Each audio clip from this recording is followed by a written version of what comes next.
All right, well, how's it going?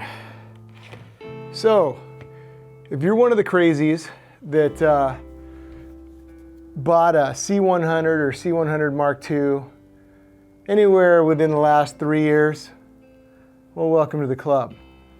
And if you're anything like me, you're probably trying to figure out how to get the best picture out of this camera. We use it for work all the time, but it's also my personal camera for my own personal enjoyment and passion projects, if you want to call them that.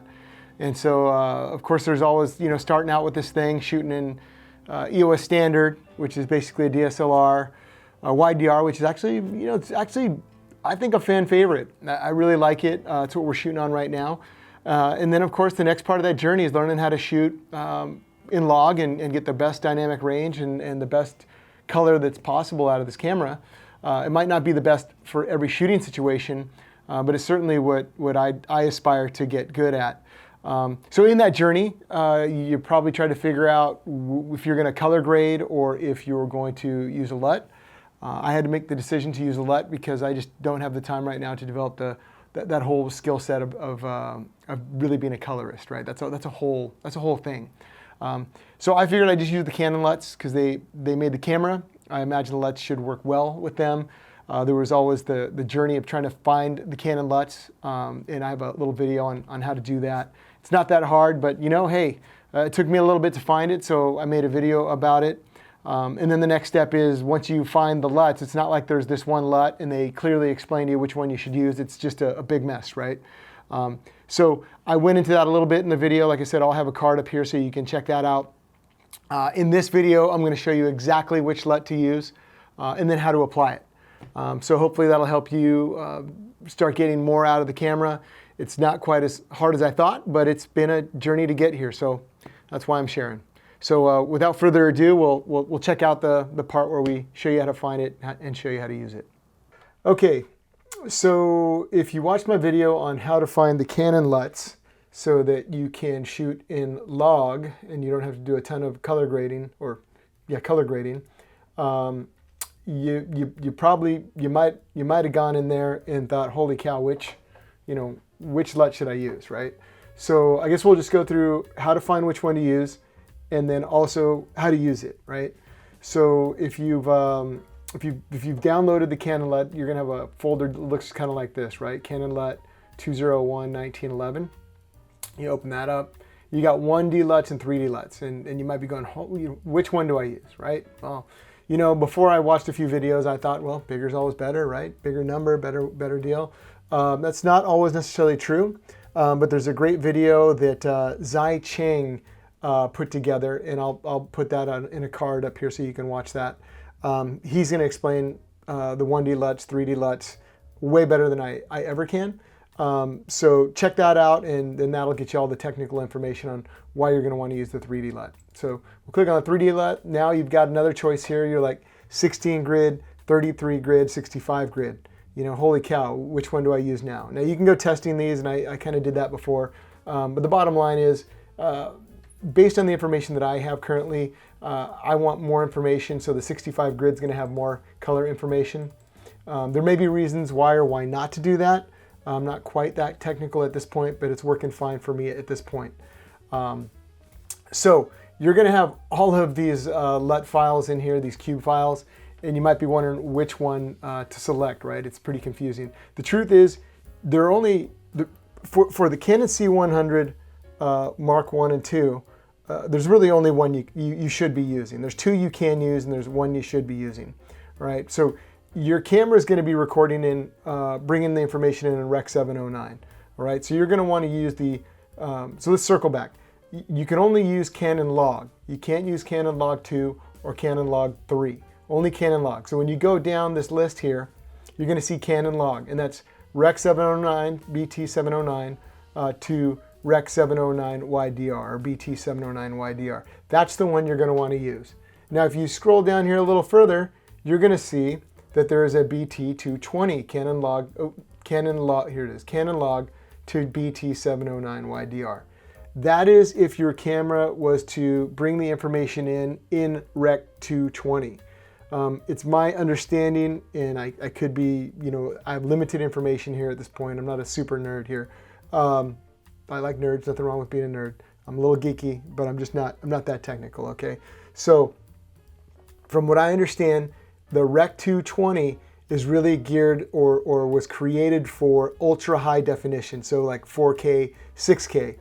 Obviously the C100 is not 4K or 6K, and it brings everything in Rec. 709. So only one to use is kind of like the long way around to explaining that. So you're gonna look right here, it's gonna be BT709 Canon Log to BT709 YDR. That's the one you want to use. So you pull that out, save it where you want to save it, because now we're going to go into how to actually use it. Now I use it in Premiere Pro.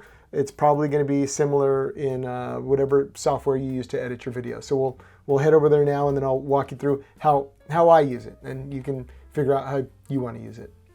So let's just get right to it. I'm in Premiere Pro. Of course, I've got my video here. I've already loaded it on here to the right here where we're going to edit this. As you can see, it's in log, so it's kind of gray, right? It's not super bright. So we're going to want to just go to our color, right? We go to color, get on that a little bit. Under basic correction, you're going to want to do input LUT. So up here on the right-hand corner, there's input LUT. Hopefully you're seeing all this, right? Oh, before I do that, how I like to do it is, first I'm going to I like to do this with an adjustment layer. It's just the way I like to do it. You can lay it right on the footage. I like to drop an adjustment layer on there. This way, it just allows, that's just what I like to do. And then I can put a creative layer on top if I want to do that. So here's the adjustment layer. I've got that there. So on the adjustment layer, then I am going to go to, it says here, input LUT. You know, of course, you've got all the standard ones that come with Premiere. I'll go browse. You can upload this to your Premiere. I just haven't done this on my workstation because I don't really deal with log at work. I do it more for my own personal enjoyment. I just started working with it, quite honestly. It's part of my videography filmmaking journey here.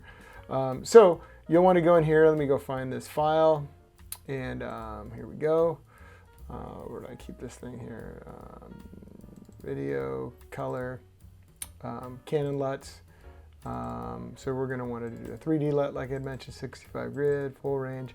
So we're just going to go down here to the, as I'd mentioned, the 709 Canon Log to 709. Boom. Okay, so there you go. You drop it on the adjustment layer, and there it is. So, you know, to see what it looks like without it, boom, there it is with it.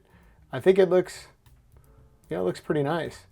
You know, so you can play that a little bit, kind of see that video with it. And then, I mean, I haven't done, you know, I haven't done any color correction or anything like that. I mean, that's right out of the box. I think it makes it really easy. I haven't found myself doing a whole lot of work to this afterwards. You can throw on like a style LUT, but that's a whole other thing. I don't want to dilute or pollute this video with that. So hopefully that helps. Super simple. Get the LUT. I do an adjustment layer. You're going to use the input LUT under basic correction. You're going to find that LUT in your file and pop it on your adjustment layer or on your footage if you want, and there you go. All right, well, hopefully you found that helpful. And, you know, it was a little bit of work to figure all of that out, to find that it's really not that hard, which is, yeah, it's really not that hard, right? Once you know what LUT to use and you apply it to the footage, and it looks pretty darn good. I always see this talk in some of the message boards or the groups, right, of, oh, it's so hard for the workflow and it slows things down. And, you know, I guess if you're going to be a colorist or you're going to, you know, adjust each piece of footage, I mean, there's ways around that it can really add to your workflow. But, you know, adjustment layer, throw on a LUT, boom, done. It's pretty quick. Now, it is an extra step.